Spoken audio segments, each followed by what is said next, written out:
औरैया के क्षेत्र में हूँ और इस समय आप देख रहे होंगे मेरे सामने जो मैं आपको दिखा रहा हूँ।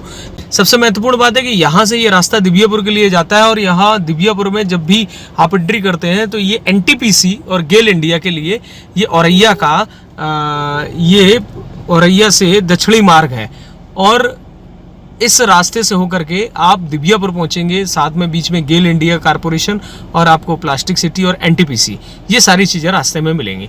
चलिए आपको दिखाते हैं और रास्ते से रूबरू कराते हैं और आप लगातार मेरे साथ बने रहिए और देखते रहिए। अब हम आपको ले चल रहे हैं इस समय जिला मुख्यालय ककोर की तरफ और रास्ते में आपको ककोर मिलेगा और इस रास्ते से अवगत कराएंगे क्योंकि ये भी एक यात्रा का वृत्तांत एक हिस्सा है। औरैया जनपद को भी आप जाने, ये इसमें बहुत अधिक कोई आधुनिकता नहीं है। औरैया ये इटावा का एक हिस्सा हुआ करता था।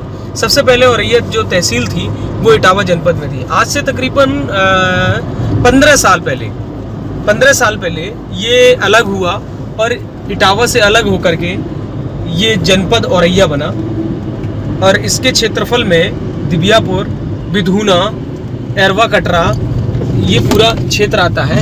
और इस समय हम आपको औरैया से दिबियापुर मार्ग पर ले चल रहे हैं। सबसे बड़ी चीज़ है कि इस रास्ते पर जो दो इम्पोर्टेंट चीज़ें आपको देखने को मिलेंगी वो मिलेगी, एक तो एनटीपीसी और गेल इंडिया।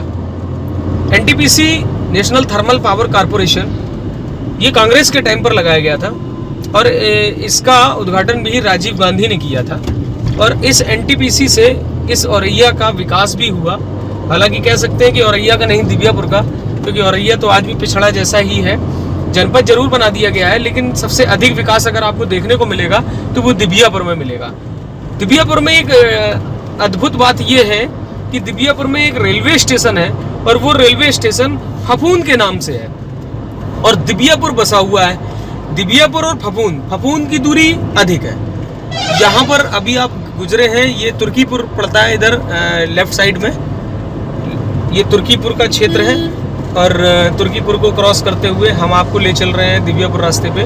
तो हाँ, मैं बता रहा था आपको इस समय कि जो रेलवे स्टेशन है दिबियापुर का, वो रेलवे स्टेशन दिबियापुर का नहीं है, वो फफूंद का रेलवे स्टेशन है। उस समय दिबियापुर एक बहुत छोटा सा कस्बा हुआ करता था, बहुत ही छोटा सा, लेकिन फफूंद के नाम से जाना जाता था। वो आज भी फफूंद के नाम से रेलवे स्टेशन है और आज वर्तमान में अब फफूंद बहुत थोड़ा सा, फफूंद की दूरी दिबियापुर से तकरीबन 10 किलोमीटर की है और अब जो है वो दिबियापुर फेमस हो गया है, फफूंद कम रह गया है, लेकिन स्टेशन आज भी आपका फफूंद के ही नाम से है।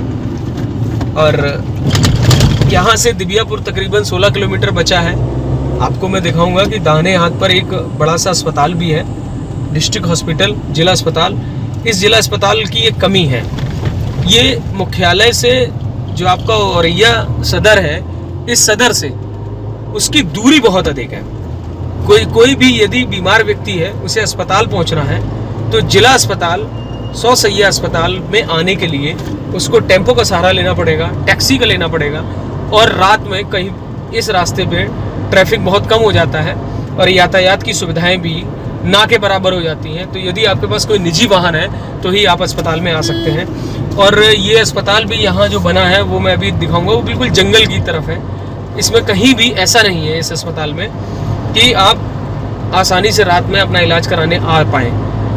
ये थोड़ा ध्यान देने वाली बात थी, लेकिन क्या किया जाए, सरकार की योजना में अस्पताल शहर से बहुत दूर बनाया गया है, जिसकी दूरी तकरीबन 10 से 12 किलोमीटर एक तरफ से है और वापसी यदि आप करते हैं तो आपको 25 किलोमीटर से अधिक की दूरी तय करनी पड़ेगी। ऐसे ही यहाँ पर एक जिला मुख्यालय बनाया गया है, ये ककोर में पड़ता है और बिल्कुल वैसी ही स्थिति जिला मुख्यालय की है कि यदि कोई भी फरियादी अपनी फरियाद लेकर के एसपी के पास आता है, जिलाधिकारी के पास आता है, तो उसको अपना शहर छोड़ करके तकरीबन 15 किलोमीटर वो ऑटो से आएगा और बिल्कुल ग्रामीण क्षेत्र में पहुंचेगा।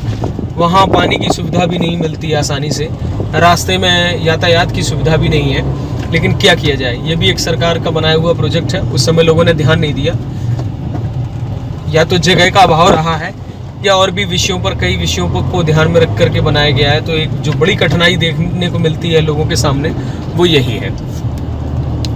देख रहे हैं मेरे दाहिनी तरफ, आपको मैं दिखाने की कोशिश करूंगा कि मेरी दाहिनी तरफ आपको ये अस्पताल दिखाई देगा। हालांकि इस अस्पताल का जो नेगेटिव पॉइंट है कि चारों तरफ आप देखेंगे कि खेती है, और यहाँ पर जो सबसे बड़ी कठिनाई है मैंने आपको बताई, यातायात की सुविधा नहीं मिलती है। मैं आपको लेकर के आया हूँ औरैया के इस 100 सैया अस्पताल में, और 100 सैया युक्त जिला अस्पताल है। अब मैं आपको दिखाऊंगा कि जिस तरह से आप देख रहे हैं कि यहाँ पर एक बोर्ड दिखाया जा रहा है कि जिस पे लिखा है 100 सैया युक्त जिला चिकित्सालय औरैया। लेकिन इस 100 सैया युक्त जिला चिकित्सालय औरैया के बाद यहाँ पर पास सामने बिल्कुल आप देखेंगे कि ये अस्पताल बना हुआ है। इस अस्पताल में इसकी दूरी बहुत अधिक है मुख्यालय से, लेकिन क्या किया जाए, लोगों को एडजस्ट करना है, मजबूरी है, अगर इलाज कराना है तो आना ही पड़ेगा। हालांकि यहाँ पर आप मेरे साथ देख रहे हैं कि एक पुलिस का फोर्स भी खड़ा हुआ है, और ये डायल 100 की गाड़ी खड़ी हुई है, और ये डायल 100 की गाड़ी यहाँ आपको ये सारी चीज़ें यहाँ सुरक्षा के दृष्टिकोण से खड़ी की गई है। लेकिन आपने ये देखा कि ये आसपास टोटल जंगल है, और इस तरफ भी आप देख सकते हैं कि कहीं पर भी कोई घर नहीं बने हुए हैं, और ये पूरा एरिया, पूरा क्षेत्र जो है वो बिल्कुल वीराना सा लग रहा है।